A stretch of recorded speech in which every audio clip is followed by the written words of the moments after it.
I followed around this handyman to see how he's able to make over $500 a day fixing things at people's houses, and he gave me a full tour of his trailer, his tool belt, as well as some of his favorite tools that you may have never heard of before. And in this video, he's going to be walking us through everything that he uses on a day-to-day basis to run his business, what he'd recommend to others wanting to start a similar business on a budget, and towards the end, he's even going to tell us how he's able to get his trailer wrapped for free. But if you missed the first video I did with him following him around on the job, be sure to check it out. First link in the comment section and description. And we're also giving away 2 MacBooks next month to 2 premium or platinum subscribers of Quote IQ. So if you need help keeping up with customers, sending estimates, invoices, or collecting payments, check out Quote IQ linked in the comment section and the description of this video. But without further ado, I'm going to go ahead and turn it over to Jason. This is my tool belt layout, depending on what I'm doing. This is a tough built system, and they do a couple things. Pretty cool little product. So it's your razor knife, your regular razor knife, and then it's a scraper. Pretty neat. It's got a little pry bar in it. I used it for the first time the other day. Works pretty good. So what's cool about these belts are obviously they can slide around. You can pick out whatever components you want. This has your hammer hanger on it. There's a spot for your wire nips or whatever you're using. You can either use this to hang your drill on or a tape measure, and then your little spots for your pencils and whatever you need. They got several different ones. They got suspenders that go on it. But what I like is if I'm going to a job and I don't need this, I can just take it off and hang it up. Put it back on there. They make several different attachments. It's pretty comfortable. It's cool. I like it a lot. This is a project I want to show you. I love this. I've been a Stanley Max guy forever. You just go about any construction site, that's the standard. Everybody uses that tape measure. This one's a little different because all the features it has. It really fixed a couple problems for me. So the first thing is you have this nice big comfortable where you can stop it, right? You also have one down here, so if I'm doing this, I just want to hold it for a second. When I come over here, I can measure this, I can measure that, and I can hold it with this little clip underneath here. What I really like, this one is called the dual side, I believe is what they call it. So it's got, when you read a regular tape measure, sometimes it's only on this side. So you have to kind of do this. Well, this is double-sided, so you can read it from each side. And it has all your markings from all your 1/16 of an inch, 1/8 of an inch, 1/4 of an inch, 1/2 an inch, 3/8, whatever. It's all marked, and it's on a white. You can read it really easy instead of the other. The second is the clip. The clip's always they're always messed up on a tape measure. I don't like some. This one has a little rubber thing, and you can open it, so you can slide it right there. It's nice and easy, really easy. The best thing on this for me is when I'm doing cuts and I have my tool belt on, I never have anything to write on, right? So I'm always in my head, I'm like 7 3/8, 7 3/8. By the time I get to cut and get everything marked, I'm like, what was it? This has a built-on whiteboard, so I can write 7 3/8 and come back and remember it. And then you can come back here, you can erase it, or you can wipe it off with your fingers. So, and I like to use your regular number 2 pencils. This has a built-in pencil sharpener on it, so it's pretty neat. Another thing you can do is this material, so you can actually write on that. This is my Fast Cap. I don't know when they were released. They're relatively new. It was a TikTok item. I saw it on TikTok, and I was like, I gotta get it. All right, Jason, so here we have your trailer. If you could, man, just walk me through what are the essentials to somebody who wants to do handyman work? What do we need? And kind of maybe we can cover cost towards the end so guys can know how much they need to spend in order to get into a business like this. Okay.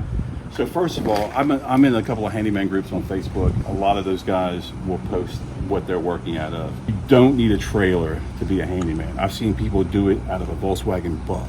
But that's a little extreme. It's a little small. But doing this, I think this is like the essentials. I bought this trailer off a marketplace for $2,000. This is a 5.5 foot by 10. But some of the essentials that I think you need that I use all the time is my setup for my miter saw, and this is just a rigid. I have a really nice one at home, but my tools that I bring on site, they're not cheap, but they're not these, because you never know what's going to happen. Somebody can break in your trailer, steal your trailer. So this is a rigid 10-inch. It's got the stand. I can bring it out. I can do crown molding, baseboards, whatever I need to do with that. This is a little 2-gallon compressor. I built me a little shelf up here. I got all my extension cords. This rail system holds my ladder inside versus outside. I built this little tree out of here out of milk cartons. These are just kind of catch-all type things. And as I'm working and I don't have time to put things up in the spot they're supposed to be in, I'll just throw them in there. And I'd say if you're going to get a gun, either air or battery, the two sizes you need, 16 gauge and 18 gauge are the two you'll probably use the most. I have a pin nailer that's Milwaukee that I use a lot too. This is a little storage area for all my levels and squares, and I have as a handyman, you kind of got to have something for each trade. So this is my my plumbing bag, my electrical bag. This is my batteries. I charge all my batteries every night, bring them in, throw them in here, and this is kind of my battery thing. I had bought the Milwaukee pullouts with all the drawers. I bought the 3-drawer and a 2-drawer, and I had them stacked up in here, and I found I just didn't use them. And I bought one of these crates, and these crates I use more than anything. So it's just a good system to stack, snap together. They're rugged, you can slide them where you want them. Then I do use a lot of these. I have one for all my drill attachments. This is for all my drill bits, all my screws. And this one I carry all my Sawzall blades, multi-tool blades, kind of just little stuff I need to store. Now, let's say, Jason, that you didn't have a lot of money and you wanted to get into this kind of business. What are the bare essentials that you would need in order to make that happen? I would say that. A little small one. I use this. This is my little 12 volt. I use this more than anything. This multi-tool is amazing. I use this every day. Whatever way you're gonna, either battery or air powered, you're gonna need something to drive nails. Whichever way you want to go. Air is probably a little cheaper.